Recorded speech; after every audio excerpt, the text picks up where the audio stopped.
Hi, I'm Lauren Glenn Davidian with CCTV, and this evening we're talking with Mayor Bernie Sanders, who is a congressional candidate for the United States Senate. Welcome. It's the independent candidate for the United States Congress. Oh man, let me do that again. Sorry, I wasn't really thinking. Okay. Good evening. I'm Lauren Glenn Davidian with CCTV, and I'm here this evening with Mayor Bernie Sanders of Burlington, who's an independent candidate for the United States Congress. It's good to see you, Bernie. Good to see you, Lauren. And so we have a half an hour to talk about your campaign and why you're running. Good. So why don't we start with why you're running for the United States Congress? Well, I think the reason that I'm running could be exemplified in a couple of articles that appeared recently in the newspapers. One of the articles pointed out that the voter turnout in this presidential election might be the lowest that we've had in 50 or 60 years, that people are very disgusted and angry with the political process. Then there was another article that appeared in the Free Press today which pointed out that people are angry with the negativity of the campaign, that they don't really see any positive alternatives. To me, what this campaign is about, and why I'm running for the United States Congress, and why I think I have an excellent chance to win this race, is that people want to see real changes taking place in the political and economic life of this country. And they're not getting it from the mainstream Democrats or the mainstream Republicans who are running all over the country, and I think who are running in the state of Vermont. I think if you ask people their views about Congress, and I've traveled from one end of the state to the other, I think people do not believe that the United States Congress is reflecting and representing the needs of ordinary Vermonters, ordinary Americans. They want some change. And what I have said over and over again is that if people are content with the way Congress is functioning, Paul Poirier, very decent guy, mainstream Democrat, Peter Smith, decent guy, mainstream Republican, we can send them there. If people want to send somebody down to Washington who is pledged to shake up the system, to take on the establishment, that's me. I'm the candidate who is prepared to do that. How do you plan to do that once you're in Washington? Well, I think first we have to talk about the real issues of the campaign, and those are issues that my Democratic and Republican friends very rarely talk about. Let's go over that for a moment. In terms of economics, what's going on in this country? What's going on is that the richest people are becoming richer, the poorest people are becoming poorer, and the people in the middle, the vast majority of the people, are being squeezed harder than they've been squeezed since the Great Depression. Right? What does that mean? Am I just talking rhetorical here? I don't think so. The facts are very clear. Today, in the United States of America, the richest 1% of the population owns half of the wealth of this country. Richest 10% owns 83% of the wealth in this country. And the other 90% of us own 17% of the wealth. And when you throw out figures like that, it sounds like we're talking about a banana republic in Latin America. We're not. We're talking about the United States of America. Last year, there were a doubling of the number of billionaires, not millionaires, billionaires in this country at exactly the same time as 3 million Americans slept out on the street. Last year, the chief executive officers of the largest corporations in America, the Forbes 500, averaged a 48% increase in their take-home pay. Average American worker, 3 or 4%. Today, the average American worker has a purchasing power 14% lower than it was in 1974. So what we see happening is that the wealthiest and most powerful people in this country are becoming wealthier. They're becoming more powerful. Middle-income people are being squeezed. They can't afford to pay their health care costs. They can't afford the decent housing that their parents had. They can't afford to send their kids to college because the cost of college education is zooming upward. That's what's going on. We're developing a two-tier system, the rich and the rest of us. And I think that neither the Democratic or Republican parties are prepared to deal with this issue and have the courage to take on the people who own and control our economic and political life. That, to me, is the major issue. How many people are in the United States Congress? There are 435 people. They're all Democrats. They're all Republicans. So will it be hard to go down there and try and get something done, or how will you make coalitions and work with people? Sure. Well, I think, I've said this throughout the campaign, that if Bernie Sanders is elected, believe me, the world doesn't change overnight or in 2 years. I think clearly, however, we've got to begin someplace. And clearly, the present type of leadership in Congress is not working in terms of reflecting the needs of ordinary people. 50% of the American people now have given up on the political process, and they don't vote anymore. Mostly poor people, working people. They look out and they say, Bush, Dukakis, give me a break. It doesn't make a difference. Okay. What we have got to do over a period of years is put together a coalition of all of those people today who are not getting a fair shake from the federal government. And they constitute the vast majority of the people. Who are those people? They are in many ways the same people that Jesse Jackson was talking about in terms of the Rainbow Coalition. They are minorities. It's not fashionable, I guess, now to talk about what goes on in the ghettos of America, but the kids there dropping out of school, turning to drugs, blacks, white workers whose standard of living is declining. Family farms. We're seeing a loss of 10% of our family farms in Vermont every single year. Farmers are getting 20% less for their milk than they got 6 years ago. They're going out of business. This, to me, is a real tragedy. The farmers have got to be part of that coalition. Women workers. Women today are earning 60% of what men are working. We've made some progress in opening up opportunities, clearly not enough. Women have got to be part of that coalition. Environmentalists, and I want to talk a little bit about the environment. The more you study what is going on with the environment today, the more frightening it becomes. It really becomes frightening because the damage being done is irreversible. And it's going to take decades and decades, if ever, before we can undo the damage that polluters are now doing. So those of us who are concerned about the environment have got to be part of this coalition. The elderly people. Did you know that last year, the elderly people of America had to pay a 38% increase in their Medicare premiums? Elderly people today are paying 50% of their health care costs out of their own pocket. Elderly people don't have the housing they need, don't have the Social Security benefits they need. Elderly people have got to be part of the coalition. Peace activists, those people who have been fighting for years against the irrational and vulgar policy of the United States government toward Central America, the expansion of the military budget when we have desperate domestic needs. They've got to be part of the coalition. So I think what ends up happening is if you look at the people that we can bring into a coalition, we are the majority of the people. We don't know our own strength. We don't know our own power. Half of our people don't vote. Many others say, well, I'm going to vote for the lesser of two evils. So what excites me about this campaign is almost uniquely in the United States today, the state of Vermont has the option of not voting for the lesser of two evils, but telling the rest of the country that we are sick and tired of status quo politics, the politics of the rich getting richer and the poor getting poorer, and we want representation in Washington that's going to stand up and fight the fights that has to be fought. So I think in terms of effectiveness, you have to work in Congress with the best people who are there, and there are some good people. Some good people in the Democratic Party, there are some good people in the Republican Party, and I think I have the experience and the capability of working with those people. You know, some people forget that I have been mayor of the city of Burlington for 8 years. And I remember that when I was first elected, people said, well, Bernie, you know, you're the only independent mayor in the United States of America who has taken on and defeated Democrats and Republicans. How are you going to be able to work with the establishment, the business community, the Democrats and Republicans? Well, we've done it. And we've done, in my view, an excellent job. We've never had a majority on the Board of Aldermen. So every piece of legislation that we've passed had to be compromised, had to be worked out. We have done it. So I think I have experience in working with Democrats and Republicans.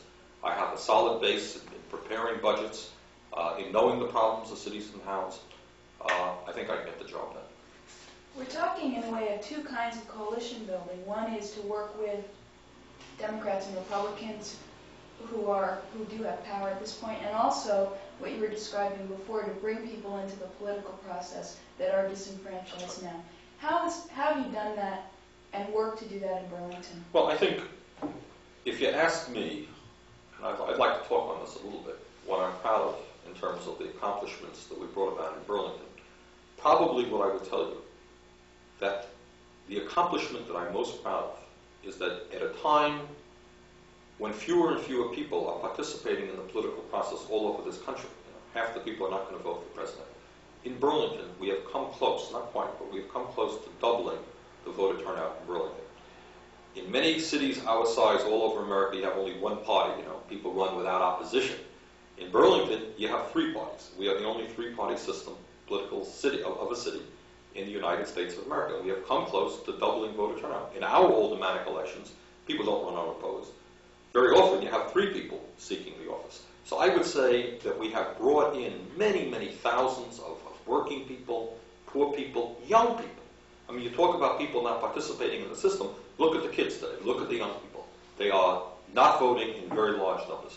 They're really not involved. I think we've done a pretty good job. We could have done better, but we've done a pretty good job in bringing people into the political process. I think, let me just touch upon some of what we've accomplished in Burlington, because I think I am running this race for Congress not as just somebody who walked in off the streets, but as somebody who has a solid 8-year record of achievement. Okay? I think it is not an accident that I was named by the U.S. News and World Report, which is a fairly conservative national publication, as one of the best 20 mayors in America, and that the city of Burlington was named by the U.S. Conference of Mayors, primarily dominated by Democrats and Republicans, as one of the 2 most livable small cities in America. And I think in almost every area in the last 8 years, the city of Burlington has moved forward significantly. Let me touch on one that is important not only to Burlington, but to Vermonters from one end of the state to the other. And that is the fight that I've helped lead against the regressive and unfair property tax. All over the state of Vermont, people are extremely upset that property taxes are raised to fund education and municipal service. All of us know that we want a quality education for the kids. That costs money. All of us know that we need good police departments and fire departments, etc. Decent streets, decent libraries. That costs money. Burlington has led the way in the state to say that asking homeowners, elderly people, poor people to pay more and more in property taxes is an extraordinarily stupid way to fund education and municipal services, that we need alternatives to the property tax. And I'm proud that we have led that fight, and I'm proud that Burlington has led the way in finding progressive alternatives to the property tax.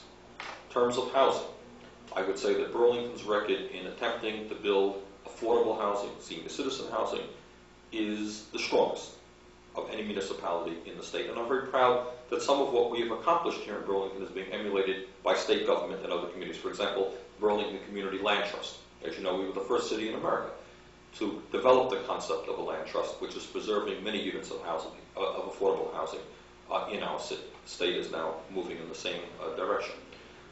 In terms of women's programs, we started the Women's Council in Burlington when I was elected. We have done away with discrimination against families who have children in our housing. We have started a program which mandates that any contractor using city money now has got to hire women workers to a significant degree. So now we are training women in non-traditional types of employment, carpentry, sheet metal working, plumbing, etc., etc. Environmental protection, making real progress. Landmark piece of legislation that we negotiated with the state for the cleanup of Lake Champlain. So I think in almost every area, Burlington has played a good role. I'm proud of my leadership position, and I think we've developed the experience here in Burlington that will be very useful in Washington. There's 2 sides to the job of a United States congressman, and that's to work on Capitol Hill, and the other is to do constituency work in the state. That, I think the constituency work part is something that is really underplayed and not talked a lot about. Do you have a plan or a vision of the kind of impact you can have on that level? Well, absolutely. I think that, and I have talked to, in fact, as mayor, have played a role in that, about many people who feel that they're not getting a fair shake from the federal government in terms of veterans benefits, in terms of Social Security, Medicare, Medicaid, and it would be of absolutely highest priority to make certain that Congressman Bernie Sanders would have an extremely strong presence in terms of responding to the constituent needs of our people. That's the job of a congressperson, and I intend to do that very well. But in a parallel fashion, what I would also attempt to do is to work with those groups in the state of Vermont who are fighting the right fights. Okay? And that's something I think that many congressmen don't do. You know, they're up there in Washington and the people are down here. I would see my role as being one of many people standing up and working with groups to fight the important fights. So let me give you one area which to me is extremely important that I think we've got to make progress on. We've already done some good work here in Burlington, and that is the whole issue of health care. As I'm sure that many of the viewers know, In the United States today, in the state of Vermont, we have a real crisis in terms of affordable health care. Right now, in terms of the elderly, for example, as I mentioned earlier, elderly people are paying 50% of their health care costs despite Medicare. Last year, Medicare premiums went up by 38%. In order to get into a nursing home today, an elderly person has got to pauperize himself or herself in order to have Medicaid make those payments. Is that what the United States is supposed to be about? I really don't. I don't think so.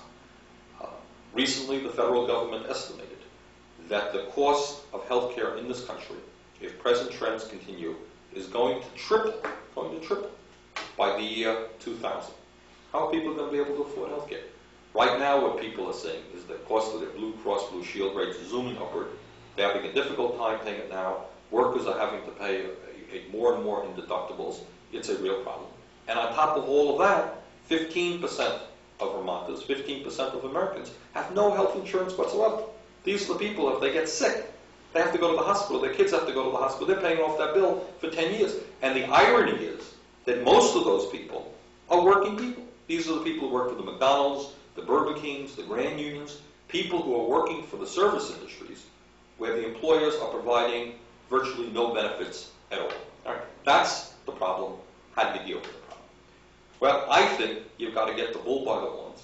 I think we have to re-examine the whole medical care system in this country, very fundamentally. And I think what we've got to say and be honest about it, the present system is not working. That not only are some people not having any insurance, others paying too much. What's really going on is there are people within the system today, the drug companies, the insurance companies, the medical equipment suppliers, some of the doctors, the hospitals, who are making, combined, billions and billions and billions of dollars in profit off other people's illness. Is that the kind of system that we really want in this country? I think not. And I think we've got to stand up and start struggling, and it's not going to happen overnight. But we've got to begin the fight for a national health care program that can in some ways be based on what goes on in Canada. And I don't know how many Vermonters know that in Canada they have a national health care system which provides health care to every Canadian without out-of-pocket expense. All Canadians have as a right of citizenship, and that in fact in Canada they're doing a much better job than we are in controlling the escalating cost of health care. The advantage of a national health care system are twofold. Number one, everybody's covered. And in Canada, when I go up to Canada every now and then, you talk to people, health care, it's not a big deal. They all take it for granted. When they go to the hospital, when they go to nursing home, they're not terrorized. They're not worried about how they're going to pay the bills. The government covers it as a right of citizenship. In the same way that if somebody has a fire, firemen come and put out your fire, you don't get a bill from the city for $5,000. You assume that that's a program that you have as a right of citizenship. When the police department comes to your home, you don't have to pay a police officer $500 for arresting somebody who burglarized your house. That's a right of citizenship. In Canada, healthcare is also a right of citizenship. We've got to move in that direction in this country and say that healthcare is a right, not a privilege. Now, I should be honest in saying we're not going to be successful in that fight until millions and millions of Americans begin to stand up and say they want a change in the system. And we're going to have a wicked fight against the medical industrial complex. The insurance companies, the AMA, the hospitals, very powerful. They like the present system because they're doing very well by it. They're making the money. Big struggle, but I'd like to play a leadership role in that. It sounds like we're Stop for a minute. okay. How are we doing so far? It's about halfway. 18 minutes. Okay. You getting radio? What? Well, I forgot to set it on mic, Right. and so I checked it. Well, I didn't hear radio and those other things. I didn't hear it when he was talking. When people. Do you have an ear thing on? He has an ear thing on. Test 1 2. Test 1 2. Test. Testing, 1, 2, 3, 1, 2, 3.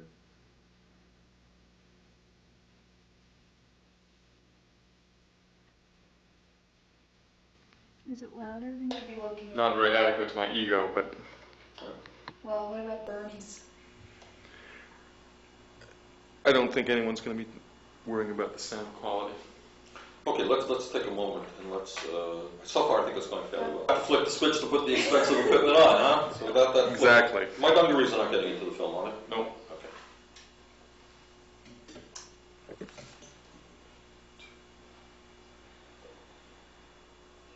How much time do we figure we have left now? 10 minutes? 12, 10, 10. 10 or 11, yeah. Good. Yeah, I think we're doing pretty good. Yeah. All right, don't worry. I won't tell 60 minutes. A little embarrassing. Okay. Given what you've been saying, and given the positions of the other candidates running against you, Bernie, it seems like you have a bigger vision than these other candidates, a bigger picture of the way the world could be, not I just... think I do. I mean, I really do. And I once again want to say that I happen to like Paul Poirier, I happen to like Peter Smith. Given the reality of political life, they're my friends, when we don't hate each other. But I think it's fair to say that my vision for this country is a different kind of vision than either Peter or Paul's. To me, it makes no sense at all that there are people who are hungry, there are people who live out on the streets, that are elderly people, are frightened about their old age and the health care that they need. At the same time, there's other people who have billions and billions of dollars, and the gap between the rich and the poor grow wider. I mean, everybody wants to make sure that people live decently. I know that Peter and Paul do. But to me, it's just unacceptable that that exists. And I want to make some fundamental changes in a system which allows that to exist. For example, you read in the paper last week that Philip Morris Corporation is about to purchase the Kraft Company for a mere $11.5 billion. Okay? What does this mean? What does it tell us about what's going on in this country? What it tells us is that this Philip Morris purchase is part of a trend by which huge corporations are merging with and buying out smaller corporations. The theory of Reaganomics, the theory of supply-side economics, is that if you give tax breaks to the rich and you give tax breaks to the huge corporations, which God knows Reagan and the Democrats in the Congress have been doing for the last 8 years, what they're supposed to do with that money, you see, is reinvest in America and create decent-paying jobs. Are they doing that? The answer is no. We have given the richest 5% of our population, richest people, $350 billion in tax breaks in the last 8 years. General Motors last year made $2 billion in profits, paid zero in taxes. IBM, $2 billion in profits, zero in taxes. Okay. Now, what are some of these huge corporations doing when they accumulate tremendous amounts of surplus cash that they otherwise would have paid in taxes so that we could have the needs of our country satisfied? What they do is, instead of reinvesting in this country in decent paying jobs, what they're doing is buying up other companies without creating one new job. General Electric, between 1981 and 83, if my memory is correct, made $8 billion in profits, didn't pay a penny in taxes, and then a few years later used $6 billion to buy out NBC, RCA Energy. No, NBC. Was it? Yep. All right. So now you have the pleasure of having the news brought to you on NBC, which is now owned by General Electric, which I have a real problem with, to tell you the truth. But not one new job was created. Okay. General Electric, meanwhile, should be reindustrializing its plants, figuring out how it can be competitive with the rest of the world, developing new technology. They're not doing that. What they have done is use their cash to buy out NBC. One oil company buys out another oil company. Philip Morris buys out Kraft. The major economic problem that we're having in our country now is not unemployment, but is a real decline in decent-paying manufacturing jobs. Okay? We are losing good jobs. The standard of living of the average American worker is declining. I would propose a merger tax, which would make it impossible for the Philip Morrises of the world to buy out the Krafts, but demand that they reinvest in the United States of America so we're competitive with the rest of the world, so that we have decent-paying jobs. Now, again, my vision differs from my Democratic and Republican friends, and that I look to a future in this country where half the people, where the half the people that today are not voting are fully participating in the system. I don't want to write off poor people and working people. That's what democracy means, is that people participate. I scarcely hear my opponents even talking about that issue. What kind of country are we?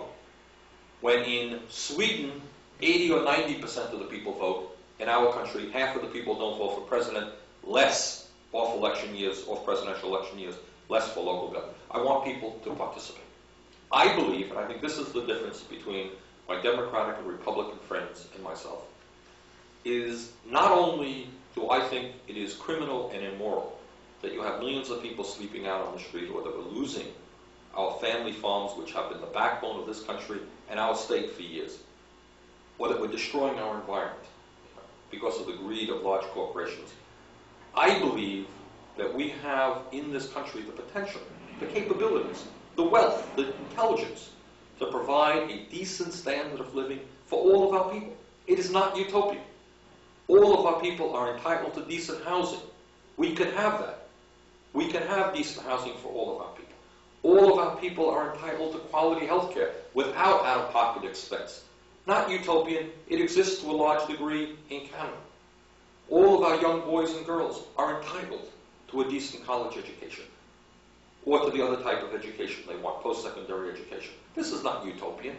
This can be achieved if we stand up and say that we think that all people are entitled to a fair shake, not just the rich and the powerful. So my vision is of an America, not an America in which everybody makes $26,382. That's ridiculous. But an America in which all people have a decent standard of living. An America in which we're not spending $300 billion a year on the military and expanding that military spending at the same time as we have enormous social and environmental needs. An America which sits down with the Soviet Union, and I think now is an historical time because of Gorbachev and the changes in the Soviet Union, to sit down and say to Gorbachev what he already understands. Mr. Gorbachev, your economy is in desperate shape because you are overspending on military, okay? Your housing situation is desperate. Your healthcare situation is desperate. Sit down with us. Let's talk about cutting significantly military spending in both countries. Let's improve our own standards of living. Let's work together so that the 200 million people who are starving to death today in the third world begin to have a reasonable standard of living. And what a dream that would mean. Can you imagine that? That instead of these two great countries spending huge sums of money in nuclear weaponry, frightening the children of the world about nuclear annihilation, that instead they're beginning to sit down, working together, improving the standard of living in their own countries, helping the entire world. That's a vision. As you know, recently, for example, we had a delegation from a city called Yaroslavl, which is 100 miles north of Moscow. And they came to Burlington, and we signed a sister city program. And I'm very excited about that. It'll be good not only for Burlington, but for the entire state. It'll mean in years to come that kids from Yaroslavl will visit us in Burlington, go to our schools. Kids from Vermont will go to Yaroslavl, will learn something about the Soviet Union. And we'll have medical physicians, I hope, will be exchanging programs. We hope that there'll be trade developing between the two cities and in fact, the whole state of Vermont. You know, there is tremendous potential. We can make changes in the direction in which this world is going. And to me, that's what this congressional race is about. It's about saying no to status quo politics, saying no to people sleeping out on the streets when we give tax breaks to the richest people, saying no to more and more money for nuclear weaponry when we should be dealing with our own basic needs. And let me just maybe conclude by saying this. As you know, Lauren, I am an independent. I'm the only independent mayor in America who has defeated Democrats and Republicans. And what we are trying to do in this campaign has never been done in Vermont history. It has not been done literally in 50 years or so in the United States of America. That is, taken on the two-party system is not easy. And it's not easy, I think, because many people have voted for their entire lives for Republicans, and people are Republicans, people are Democrats. And what I'm asking people, this campaign, is to do something that's pretty hard. I'm asking people to go beyond the political label. I know that some of you have always voted Republican. I know that some of you have always voted Democrat. What I'm asking you to do is to go beyond the label, to look at the records of the different candidates, the issues that they're raising, the solutions that they're proposing. And I think that if Vermonters do that, if they examine the record, look at the issues, look at the ideas that are coming forth, I have the feeling that we're going to make history. And that Vermont, in this campaign, and that Vermont is going to send a very profound message to the entire country. And they're going to say that in the state of Vermont, we want change. We want the system shaken up. We want new life in Washington. We don't want old policies, old ideas. That's what the campaign is about. Bernie, I guess our time's up. Thanks very much for being with us, and good luck in the campaign. Lauren, thank you very much. I've enjoyed the event. Thanks, and good night.